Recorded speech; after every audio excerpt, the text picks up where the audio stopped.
states. Look at Real Clear Politics projections over some of these states. In the midterm elections, Arizona is projected to be a GOP pickup. Georgia projected to go to a runoff in December 6th, just like it did 1 year ago. New Hampshire Democratic hold, North Carolina GOP hold. Look at Nevada. That's a GOP pickup. And it says Pennsylvania, Wisconsin, GOP holds. So, Lawrence, let's first talk about the issues that are driving voters. Specifically here in the Northeast, we see that Lee Zeldin's in a tight race with Kathy Hochul for governor of New York.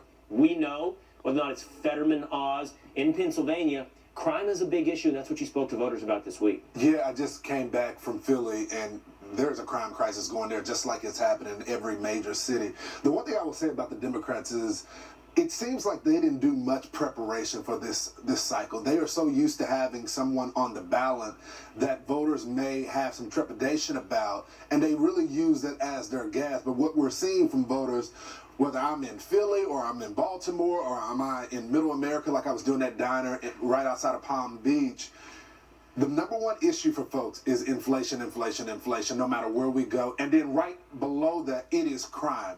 So what it shows you is that the American people are choosing their pocketbook and their life on the day-to-day basis. The emotion that these candidates have is just not working for them. When you look at a candidate, even right in Philadelphia right now, in Pennsylvania, Fetterman, who was this social justice warrior who had all this support at one point, being a lieutenant governor, and now not only his health is on the line, but it comes to his policy positions. I think people are choosing their average day life versus the wokeness, the emotion that they used in the last presidential cycle. People have buyer's remorse because they realize they're living paycheck to paycheck. It's curious you mentioned lack of preparation on the part of the Democrats. I think one area that really bears that out is how unprepared they were for the exodus of the Hispanic voter to the Republican Party. And speaking of Pennsylvania, we have on Jennifer Stefano. She's the executive president of the Commonwealth Foundation on what Pennsylvania voters are looking for and the impact of Hispanics. Take a listen. The number one thing voters want to know is not just about the economy and crime. And by the way, education is also rounding out the top 5. But which candidate actually cares about me? So I think in this debate, it's Mehmet Oz's to lose. Is he going to be the guy that punches up at John Fetterman and makes comments about his current disability? Or is he going to be America's most beloved doctor who has solutions for the economy and shows people that he cares? Pennsylvania is going to be won or lost in the margins. And where I would look is at a little bit more than 5% of registered Hispanics in the state of Pennsylvania, and that group, the ones that are not college educated, are moving more and more trending towards the Republican Party, and I think that's where you're going to see a real shift this election. Get that same sense from the town hall? So this upcoming week, I'm going to be doing a focus group in Pennsylvania, but I just got back from Miami speaking exclusively with Latino and Hispanic voters. The passion that they have about the socialism that America is bringing, it is unbelievable. I think that the Democrats overplayed their hand on some of this stuff, that the free, and I think they thought that they were going to galvanize immigrants. But they remember their grandparents' stories. They remember what their mom and dad told them about Cuba, Venezuela.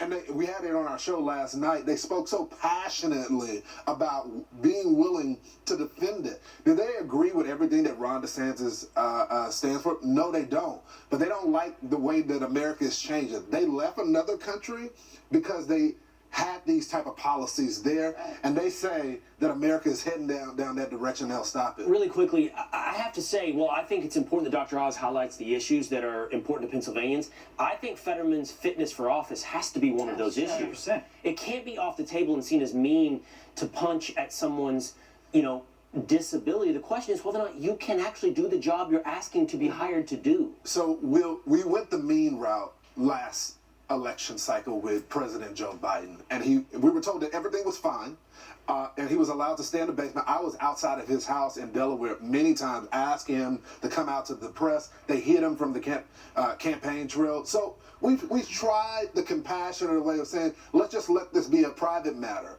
And I think with Americans right now, they're saying, okay, we did that, and now we got record inflation, crime is soaring, the president can't real sentences together. There's moments where you see either Jill Biden, the Secret Service, or staff members in bunny suits trying to get the president's attention. He can't make his way off the stage. So we've tried to be compassionate, and you guys slapped us in our face.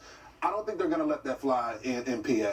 I think that the Hispanic vote that Jennifer talked about, that's going to happen all over and every state. I think it is. They are the fastest growing demographic, and you're right. It's inflation, it's crime, and it's education. And when you put those together, what is it? It's family. That's exactly right. It's your kids. That's what they care about. And by the way, that's not just Hispanics who care about. Everybody does, and this is what I think this election is going to be about. They've overplayed their hand with your kids, and people want their values to be their family's values. They don't want these Marxists injecting their point of view into their kids' curriculums, and they want more control. And I think school choices is going to be the #1 issue. I always say I spend most of my job on the road talking with people in Middle America. And then I go back home to Dallas, and I sit down in my local barbershop that I've been going to pretty much my entire life, and get the scoop of what's happening in Black America as well. So I use this analogy to make it very clear. If the barbershops in Black America and Middle America diners are saying the same thing, the Democrats have to be afraid because everybody's ticked off right now. Yeah. Well, this is something that will tick everybody off, both what you have already heard and what you're going to hear tomorrow. Here's what you're going to hear tomorrow. The nation's report card is going to come out, and you're going to see drops in test scores all across the board for the nation's students that missed much of the last 2 years. And this is the part that ticks you off. Not just that. For some, they're just noticing this. Here's Jake Tapper on CNN. And so, I have to say, I'm surprised that there hasn't been a national conversation about the damage done to kids because of these school closures and the virtual learning and everything. Because, I mean, I'm not saying there should be a national do-over, but we can't just pretend that fifth graders who are now seventh graders, that didn't happen. You know, like, I feel like there should be, and not with a blame game. Look, it happened. People did it. It was criticized, the school closures, the virtual learning, et cetera. But here we are. There needs to be like a bipartisan movement, you know? So can I just say one thing? And I want you to respond to this, because I've been having some people write in who say, you know, this isn't that he was at a bubble and late to the game. It's that they're seeing the poll numbers and they're trying to pretend now that they care. I'll say this, to Jake's credit, he did bring up the schools before. 2 years late. Right. He did talk about it, but he talked about it in a question mark standpoint. You know, it wasn't this authoritative saying, look, these kids are struggling right now. We are behind. It seems like now that the entire party is shifting on this matter. I think it's pretty convenient, even though he did mention it before, because I saw some of his tweets he did. I think it's really convenient when all the polling as well as all the public pressure has shifted into the parents' favor. That's right. And there were no town halls on CNN with the parents sounding an alarm. There were no focus groups with the parents sounding an alarm. There was no reporting of going out there in the community and talking about these kids are behind and we're choosing the teachers union. It just seems like a politically calculated position to go out swinging now. Yeah. Even though you may have mentioned it before. Well, Lawrence,